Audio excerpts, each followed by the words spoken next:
Na mgeni wangu tayari kabisa yumo studioni, Bwana Norbert. Tumekuwa tukiongea kwa simu, tukijadiliana masuala ambayo yanatuhusu, lakini leo umeamua ufike hapa. Habari ya asubuhi? Salama sana ndugu yangu, habari ya leo? Nzuri, kwema? Kwema kabisa. Yes. Naam. Mambo ni mengi ambayo yametendeka. Of course tunaangazia masuala ya kifua kikuu this morning, but before tuingie kwa yale, hatuwezi kuwa sisi si wa Kenya, hatuwezi kuwa sisi ni watu ambao ni kama tumetoka planet nyingine. There are things that are happening in our country that we need to talk about first, before we go into our today's topic. One, kuna watoto jana ambao wameweza kupoteza maisha yao, around 16 so far. Of course kuna wale wengine wako hospitalini na tunawaombea kwamba watapata afueni na wataweza kutoka wakiwa wazima. Sijui wazo lako ni lipi, ukiangazia kwamba nimeona gazeti la People Daily wanasema when will we ever learn? That is 1, 2. Standard wanasema kumekuwa tukiweka measures, tuseme there must be safety measures ambazo nafaa ziwekwe shule. Na ukisikiza story ambazo zinatoka Utumishi Girls, dorm ilikuwa imefungwa, matron hakuwa, nani analala darasani hapa? Sasa ndugu yangu, yes, ukisema kwa kweli, maana hii si mara ya kwanza tumekuwa na visa tena nyingi sana. Alafu kisha inasemekana hata hizo madirisha zimekuwa grilled. So hata kama kuna ni kama uko jela tayari. Kisha matron mwenyewe anakaa labda nje ya shule, of which is si vizuri, kwa sababu kwanza watoto, kama mtoto wa kisichana, reaction time yake kidogo inakuwa ni tofauti. Anazubaa kwanza. Unajua mwanaume sitaki kubagua, lakini mwanaume kidogo huwa anaanza kujitetea na mapema. Sasa mtoto wa kisichana anaweza akatense. So by the time anaanza kujizoazoa ajitetee, tayari huwa imeshafika, ishamfikia. Sasa mimi naona management ya shule pale kidogo ililalia masikio. Na pia serikali pia kwa jumla, kwa sababu pia wanafaa kutoa zile ni kama rules and regulations. Ziko lakini sasa kuzifuatilia, kuhakikisha kwamba zimefanyika. That is where tuna issue. Naam. Sasa hapo naona kama ni management ya shule iko responsible for that, because we cannot, hatuwezi tukapoteza watoto 16 sababu ya moto. Hata ingekuwa ni mkurupuko labda wa maradhi yoyote ile, tuseme Ebola vile iko ama ni sawa, lakini moto inakuwa ni haikuwa si vizuri Na wanasiasa hawaongei. Nimesikia jana wanaongea mambo ya Arsenal, hata president nimesikia akiongea mambo ya Arsenal kushinda ligi. Hata nashangaa, tuko kwa prayer breakfast in the morning na mtu hakuna hata ile tunapeana ile a moment of silence for the victims. Wamekaa wametulia. Ukisoma gazeti hivi unasikia anaitwa nani, CS wa education alipita mwanzo huko, ndiye akaanza kusema sijui kulikuwa na weather gani, nasikia they cannot always fly in, but you can still use the road kwenda kuwaona, kwa sababu hiyo ni dharura. Kama umeambiwa na ni ukweli, umeambiwa saa 8 kama CS, jukumu lako bana ni hawa watoto mwanzo. Hizi mambo zingine hata usipoenda huko prayer breakfast. Kuna mama alikuwa anaitwa nani? Lucy Kibaki. Nitakucheza clip yake tukiendelea. And tukiwa pale Ebola. Wanasema wa Kenya wamekubali USA kuleta kutengeneza quarantine facility in Kenya, kumanage Ebola. Na jana secretary wa kule US Marco Rubio anasema kwamba we will not and we cannot allow Ebola cases in our country. Ukiangalia in terms of development, in terms of health facilities, in terms of who can combat any pandemic between Kenya and the USA. Kenya, USA, they are more superior. Na kama wao hawataki vituko vya Ebola kuja kule, why are we allowing this in Kenya? Hata mimi kidogo naiangalia tofauti, maana sasa Ukisema gazeti nasema Wakenya wamekubali, Wakenya ni kina nani? Serikali imejaribu kuongea na ile ikuwe kama ni public participation, watu waseme maoni yao mwanzo, ama inaambiwa kitu na wewe unatekeleza. Maana mimi naweza uliza swali lakini ni maoni ni yangu haya. Uganda iko na boda na Kongo. Na washafunga that border. Wamefunga. Rwanda iko na boda na wao. Sisi hata tuko mbali kidogo. Mbona vukishwe hizi nchi mbili? Ama tukisema hivi, mbona wasitengeze hiyo center ndani ya Kongo kwenyewe? Na pia wasaidie wale wengine. Na wasaidie wale wengine, mbona ni only American citizens? Inakuwa ni kama kuna ile kubaguliwa na mambo kama haya. Nilisema the other day, we don't have leaders, we have dealers. Watu wanaangalia zangu ni ngapi? Hii ni ya mwananchi, hizi mbili ni zangu, hizi ni za ndugu yangu. Sasa tunaishi hivyo, lakini si vizuri kabisa. Maana Ebola ikifika huku, kwa mfano ilik kidogo iende kwa mtu mmoja tu. Sasa hizi unajua we don't have any case. But sasa yani if anything happens alafu itokee kama hivyo, tutaanzia wapi? Na unajua wengi wanasema wakati wa Kenyatta tulifungua UN walifungua, but tulikuwa na tayari visa nchini kabisa. So Kenyatta took advantage because kama UN watakuwa na facility, of course wataleta resources ambazo kusaidia. Exactly. Lakini sasa nimeona US wameweza kufikiri ni $80 hao wameweza kupitisha za kucombate Ebola. Sasa nafikiri tunaangalia hiyo 8 zangu ni ngapi? Hizi zangu ni ngapi? Wacha tusikize Mama Lucy alafu tuendelee. Sawa. Today and I'm going to say Minister Saitoti, he waits until he hears of bandits in Northeastern, bandits somewhere else, and the next day you see him there. Internal Security Ministry means you protect everybody in Kenya. You stop accidents. Don't tell me that is the job of the Minister for Transport or for roads. No, it is yours. It is for Professor Saitoti. It is yours. I was angry yesterday.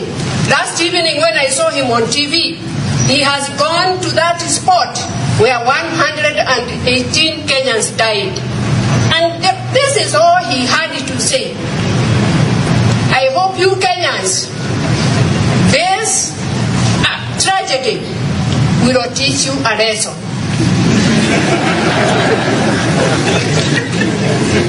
He told us that this tragedy will teach us a lesson. How can the dead people be taught a lesson? They are already dead. And I wondered, why did he fly all the way from Nairobi to go tomorrow to say that? To hurt the people who are already mourning their dead. And he asked us Kenyans, when will you ever learn? I replied to him, we will learn when you come to us, give us civic education. Teach us, in the rural, that petrol is dangerous. Don't send your children to go and collect it from a tank when the tank has fallen. Keep off. That's when we shall learn. We have not been taught. Huyo ni Mama Lucy akizungumza kwa kisa fulani kilitendeka miaka hiyo. Nafikiri walikuwa wanajaribu kumfunza Murkomen kwamba you see you can do something. Maono mazuri sana kwa huyo mama. Na mbona watu wanacheka? It's a serious issue. It is a very serious issue. Sisi mbona watu wanacheka? Na mama juzi walikuwa na prayer the other day and badala waangazie masuala ya watoto kupotea. Bado watoto wanakuwa kipotea. Watoto wanapotea sana. Watoto wanapotea wakipatikana hana viungo vya mwili. Naam. Ameaga dunia. Hata juzi kama ulikuwa unaangalia vizuri kwenye TV, kuna msichana mmoja around 15 years aliiba mtoto akampeleka mahali huko, atamwambia atapewa simu. Sijui na nini. So wale wanafanywa kama ni organ harvesting. Inaenda inauzwa mahali kwa mambo ya uchawi, just ritual killing. hawa watoto, unajua watoto wadogo wanachukuliwa ni kama malaika. Hawana ile utazeeka utazeeka. Sasa ndio maana wanawindwa kabisa na wanasijasikia any government official akicondemn such acts. Exactly. Unajua sasa saizi na ile shida saizi tunaelekea nini ile the last mile ya elections. Watu wengi wanaenda kusahau na hata tayari washaanza kusahau. Sasa mtu kile kitu iko kwa kichwa ni how am I going to get another term? I think that's a big problem ya Wakenya. Tunasahau haraka sana. Na wanasiasa wamegundua kwamba ukileo ukifinya hapa wataongea kesho asubuhi hiyo story itaisha wale story nyingine. Exactly. So we are on our own. Ni tuombe Mungu na tujikaze when shall we learn? When will we ever learn? Mama Lucy marehemu, Mungu amweke mahali pema, aliongea sasa ni miaka ngapi? Ni zaidi ya 10, si ndio? Bado tuko pale na interior security anafanya the same issues. So we are just on our own. Mimi nitasema hivi. Right, tunaingia katika mazungumzo na leo tunaangazia kifua kikuu. Kifua kikuu ni ugonjwa ambao ni hatari sana. Ama si hatari? Kifua kikuu ni ugonjwa ambao ni hatari zaidi. Hatari ukikompare na ugonjwa gani? Pneumonia? Magonjwa yote ambayo yanakuja na ina affect the lungs. Unajua lungs zako ndio kama pumzi. Ndio engine ya mwili. Ndio engine. Yes. Sasa hizo zikikuwa affected alafu unaanza kukua na unashindwa kupumua na kadhalika, huwa ni hatari sana kwa binadamu. Kwa sababu pneumonia, kuna pneumonia pia, pneumonia kama kwa watoto wachanga below 5 years, pneumonia is the number 1 killer for under 5s. But kwa watu wazima sana hata kama wanaweza wakamanage. Lakini kwa watoto is the number 1 killer. Ukizubaa kidogo mtoto ataaga. Kwa watu wazima na ukifika kwa TB, TB ina tiba mwanzo, ingawa ni ugonjwa moja hatari sana. Umesema mambo ya ina affect lungs, isn't it? Yes. So that mean hawa watu ambao wana because from where I sit na nimeona kuna type nimekuwa muuzaji dukani somewhere and kuna watu wanapenda sigara, kuna watu wanapenda, na naona hizo tu box tu sigara tumechora vitu kabisa. Sasa I'm wondering if sigara ina affect lungs. Don't you think wanafaa wanaacha hiyo kitu kabisa ama? Wanafaa kabisa wakuwe wanaacha, maana ukiwa mvutaji sigara kisha ushikwe na TB. Kwanza wacha nikurudishe nyuma kidogo, maana TB nimesema ina affect the lungs, ndio? But TB affect lungs peke yake. Kuna types of TB. Kuna pulmonary TB, alafu kisha kuna extra pulmonary TB. Pulmonary ni ile ina affect sasa hizo lungs, mapafu. Inakupatia hiyo shida ya kupumua, kukohoa, mwili moto na hiyo nyingine. Lakini extra pulmonary ni TB ambayo inakushika kwa any other part of your organ except 3 or 4 places. TB itakushika kila mahali. Utakuwa na TB of the bone, TB of the brain, TB of the, utaambiwa adenitis, yani kila kitu. Lakini TB haiwezi kushika kwa meno, kucha na nywele. Hizo ngapi? 3. Just because haina a direct line of tasemaje circulation ya damu. Alafu it is also full of dead cells. So nywele, jino na makucha ni ngumu sana upate. Lakini ukiweka hizo kando, any other part utapatikana na hiyo TB.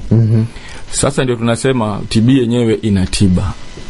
It is a respiratory tract infection, ingawa pia kuna TB bovine.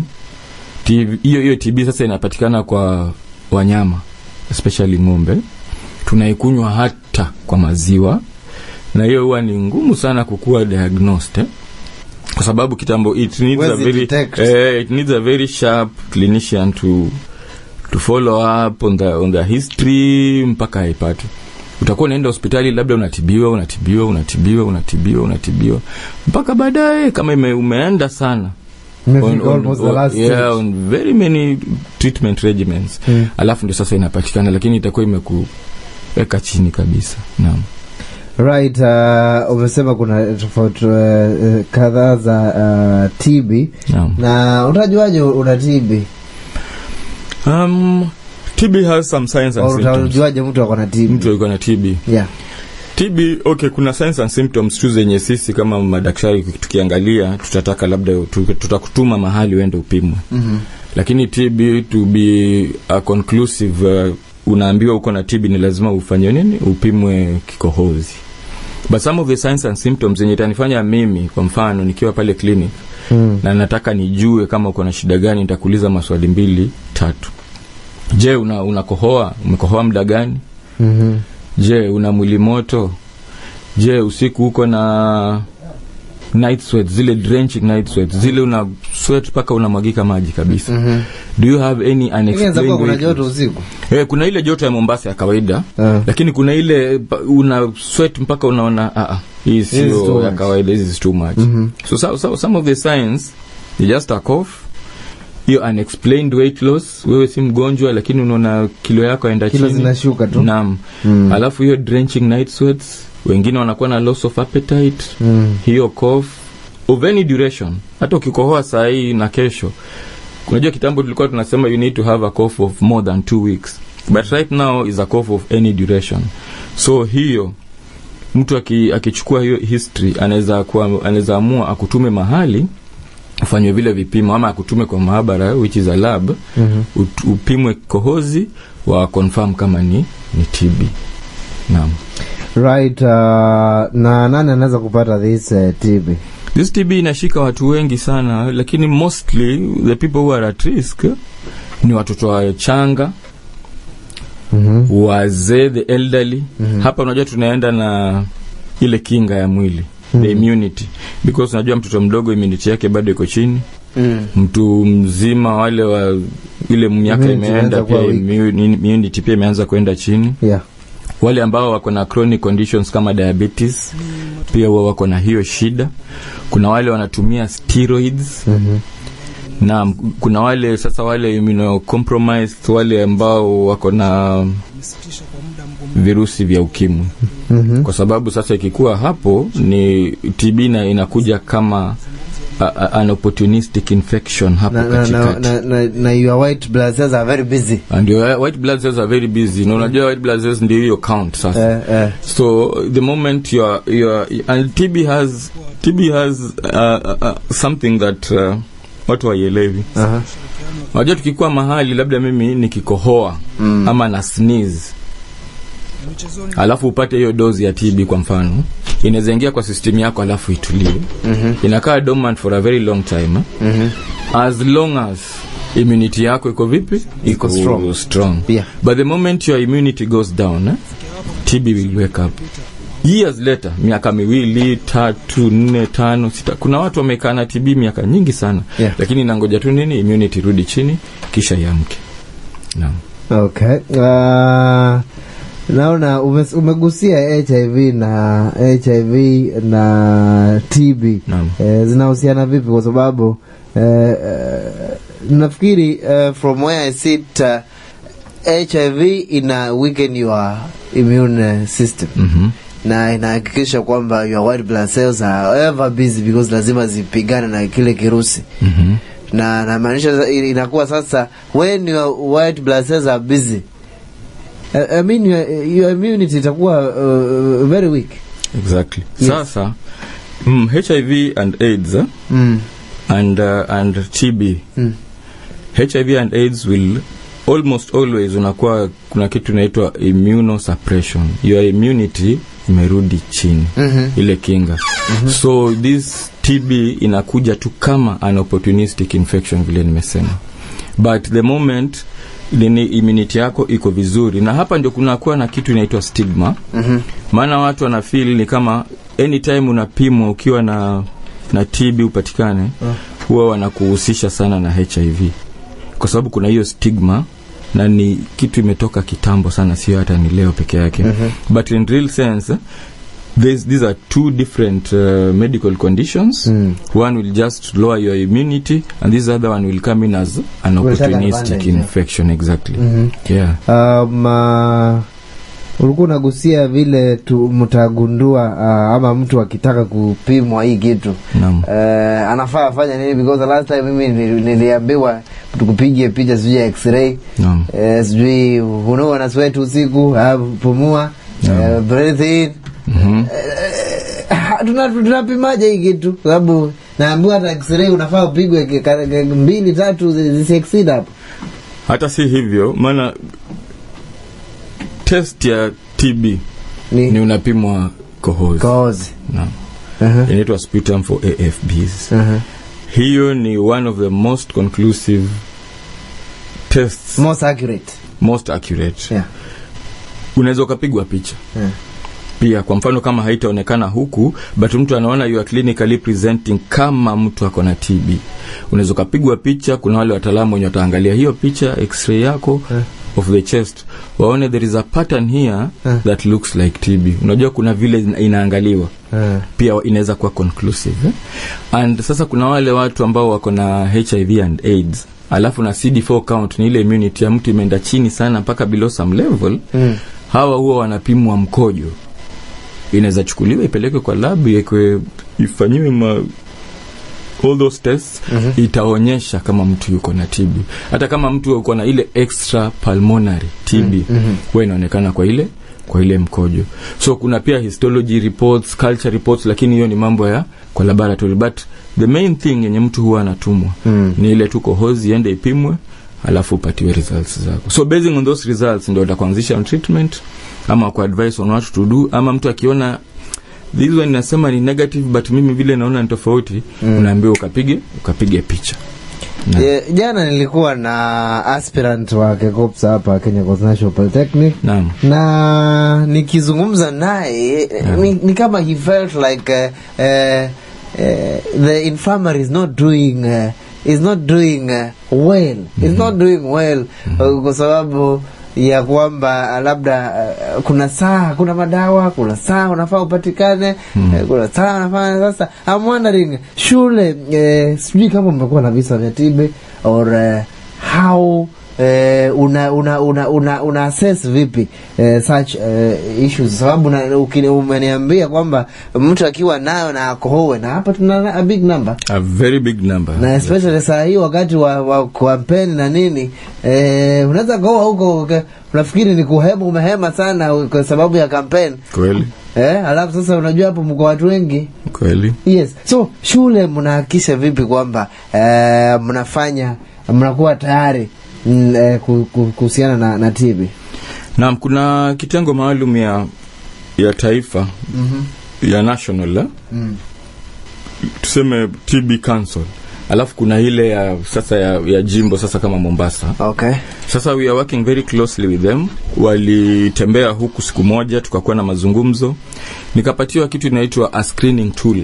A screening tool is just a book yenye ukikuja pale kwa clinic na kuuliza maswali.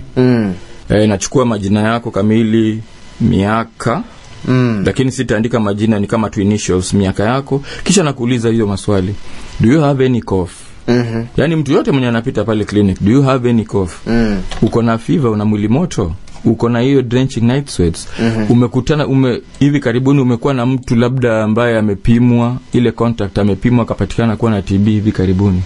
So kulingana na vile utanijibu ndio nitaona. So nikiangalia 1 or 2 3, you have these ones that I think are very it is clinical, inaweza kuwa inaelekeza kwa TB. Niko na kitabu bado hapo, nitakuandikia a request form, nitakutuma kwa one of these facilities around here. Utaenda wachukue sample yako ya kikohozi, halafu unapimwa. Kwa sababu kuna tushaipata, lakini ni case moja na akatibiwa mpaka akapona. Na nimefahamu mvita furahi day, tunakatira hapa na tumefika kwamba tumetambua huyu jamaa, huyu dada ana ugonjwa wa kifua kikuu. Unamwambia nini? Kifua kikuu mwanzo, madaktari wana tabia mbaya ya kufanyaje? Wana tabia mbaya ya kuambia umefiliwa huko, alafu unajua kuambia ni njia yetu zote, si umwambie amefiliwa, unaanza kumpamba hapa, unajua wewe unajua umeenda kupimwa HIV, anaanza kuambia unajua kupata sio hujakufa, sio kupata unaweza ishi, sio ambia mtu kweli. Hapana, unajua yes. Ama kuna kakozi kuna unit mnafunzwa of how to deal with such issues. Exactly, kwa sababu in fact kitu kama tuberculosis iko na stigma sana. Tayari mtu akiipata kama hujawahi pima hali zako hizi zingine za HIV and all that, kwanza mtu huwa na panic kwa sababu supposing ni pime alafu ikuwe niko positive, where do I start? Of TB. Of not even TB now, HIV because unaona kuna hiyo stigma inajaribu kutembea pamoja. But TB inatiba. Mtu akipatikana kwa mfano kama ni hii mazingira ya hapa, tayari nikimpeleka huko anaenda napimwa, results zake zatokea hizo za sputum, anaanzishwa on treatment. Kuna treatment mara mbili. Kwanza treatment ya TB takes 6 months. Kitambo daily. Yes, kitambo ilikuwa ni 8 months. Unameza dawa for 8 months. Lakini ukikosa siku moja na tunakuja hapo. Okay. Sasa hapo ndio kuna shida. Naambia kama mtu anaoga nje.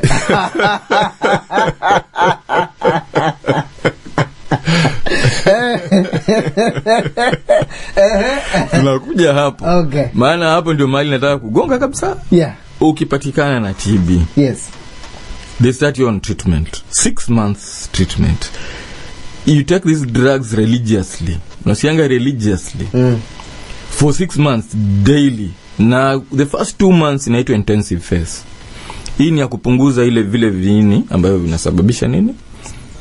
Ya nini TB. Alafu the next 4 months inakuanga tu ya continuation phase. At least the first 2 months unameza kabisa, yani utameza zote vizuri for the 6 months. But the first 2 months is very intensive. Kwa sababu hapo ndio mahali unajaribu kupunguza vile viini kwa system yako. So the first thing, kuna kuanga na side effects pia za dawa. Dawa za TB mostly ukianza kukunywa ama kumeza utapata mkojo inakuwa nyekundu just because of the drugs. So it is not haitakusumbua sana, usikue, don't be alarmed that ni kama unakojoa damu ama mikojo huwa inabadilika rangi kidogo.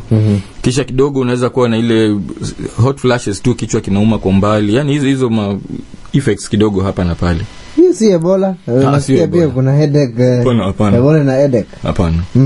So after 2 months unafaa kupimwa kikohozi tena. After intensive phase, si tumesema kuna 6 months ya treatment. The first 2 months ukimaliza hivi unapimwa. Na unaendelea. So ikipatikana kuna vile itafanywa. Ikikosekana wewe unaendelea tu na treatment. After 5 months unapimwa tena kikohozi. Na sasa hiyo unameza dawa daily. After 6 months sasa ndio hiyo the last time utapimwa tena kufanya kitu inaitwa treatment completion. So wakikupata you are negative, wanakuachilia, wanakuadvise on what to do, like avoid overcrowding places and all that, whatever prevention measures that you're supposed to take. Now kama wewe mwenyewe, because you are now like a survivor. Na mimi hata nilishikwa na hii ugonjwa, lakini nilishikwa na ugonjwa nikiwa bado niko shule. Na nilipatikana nayo kwa sababu ya healthcare waka na nilikuwa natangamana na watu sana, nilikuwa kwa chest clinic, kwa hiyo clinic ya TB.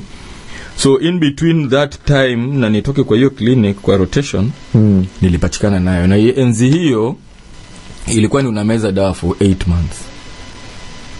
8 religiously. So mimi nilimeza dawa ya TB for 8 months.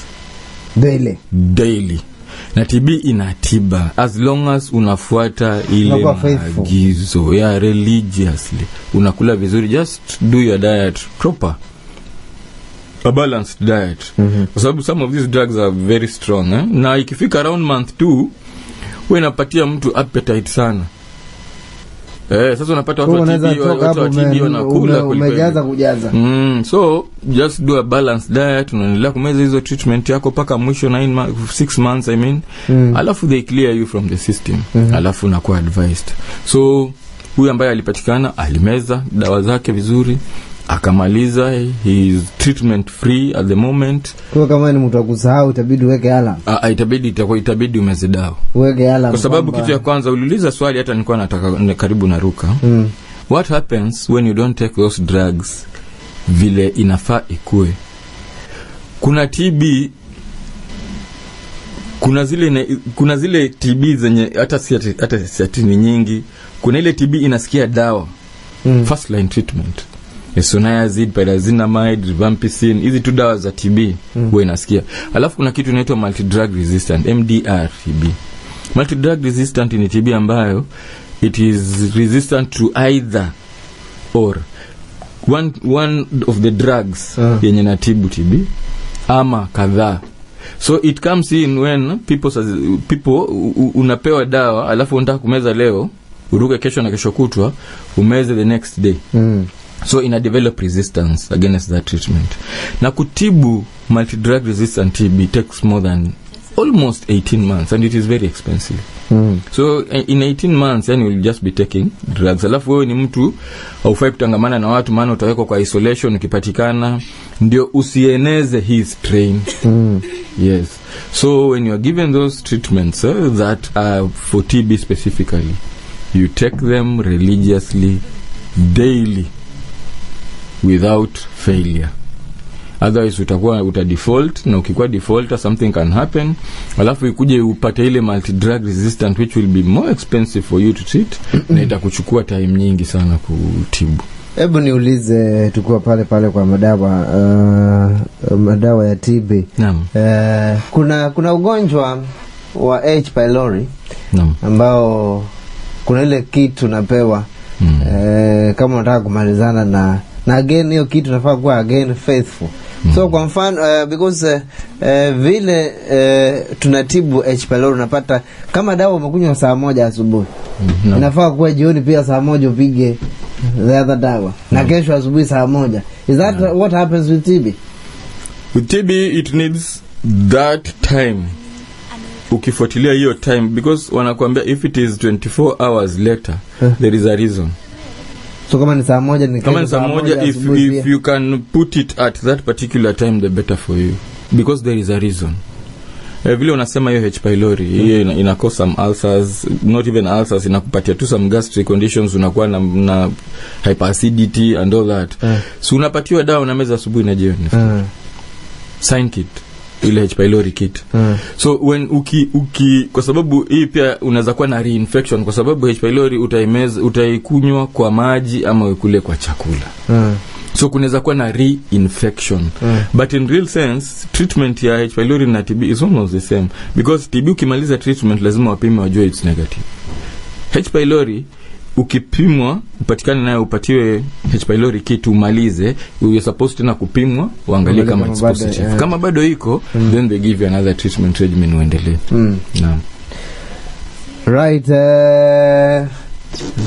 Tunauliza kuhusu now kuna swala la Kenya, kwa sijui mnajipanga vipi, because hii si ugonjwa inaisha kesho. Naam. Ama kesho kutwa. Sijui mnajipanga vipi in case hizi numbers ziwe nyingi, wakati unauliza maswali pale 1 or 2 na unapata kweli signs are there. Mmeweka mikakati ipi kuhakikisha kwamba wanafunzi wenu wako katika mazingira safi na mazingira ambayo watakuwa tayari just in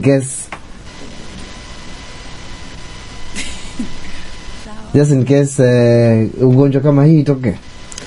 Na hapa shule maana the numbers are very big. Tuko na I think it's more than 4,000 or 5,000 students, ndio. The first thing ni tunakuwa na classes ama rooms zenye ziko na well-ventilated. Very well ventilated. To avoid overcrowding. Alafu kwa mfano kama mtu anakohoa kuna kitu inaitwa cough etiquette. Usikohoe ile kuna mbele za watu na achilia, because the moment you do that you are spreading the causative organism. So we are also trying, and that is why I'm here. Ni wafunze, ni wapatie ka health talk kidogo about the same. So cough etiquette, we have well aerated rooms We need them not to be overcrowding at places. We need them to use masks if possible, early detection and treatment, because the moment unaanza treatment ya TB 2 weeks later unakuwa na ile ni kama you become non-infectious, uwezi ukapitisha. 2 weeks of treatment. So kama mtu amepatikana nayo, early detection, vile tunafanya screening pale kwa clinic, na mtuma mahali anafanyiwa some tests, and then they come back on treatment. Tunawafuatilia hivyo, proper nutrition, tunawadvise on their nutrition, whatever is supposed to eat, especially because it is a balance there that is being needed, because of these drugs are also very strong. So hiyo ndio mikakati ambayo tumefanya, na pia we are working with the county government. They are with us. So tukitumana, niko na hizo vitabu zote, niko na hizo request forms, wanaenda wanashughulikiwa, tunakuja tunafanya contract tracing. Kama kwa mfano ukipatikana, sasa tutakuja kwa unit yako, tujue watu tunatangamana na wao sana, tuwafanyie screening pia. Tujue kama kuna mtu labda pia ako na hizo signs, so that you are being started on treatment na mapema. Okay, asante sana. Kama umekosa interview hii, tutakuwa tunaweka YouTube baadaye, unaweza kufuatilia, na kama una swali wanakupata vipi Norbert? Mimi niko pale kwa clinic KCNP. Nafikiri kila mtu anajua. Na iko hapo karibu na just on your way, iko administration building. Just on your way where the students are putting their bags wakiingia library. So niko the last door towards the exit. So ukinipata hapo, mimi hata niko shule kila wakati, kuna namba za simu, kama unaweza ukapiga simu basi. Is your number private? No, it is not private. Kindly share. My number is 0742 735 045. Right, asante sana.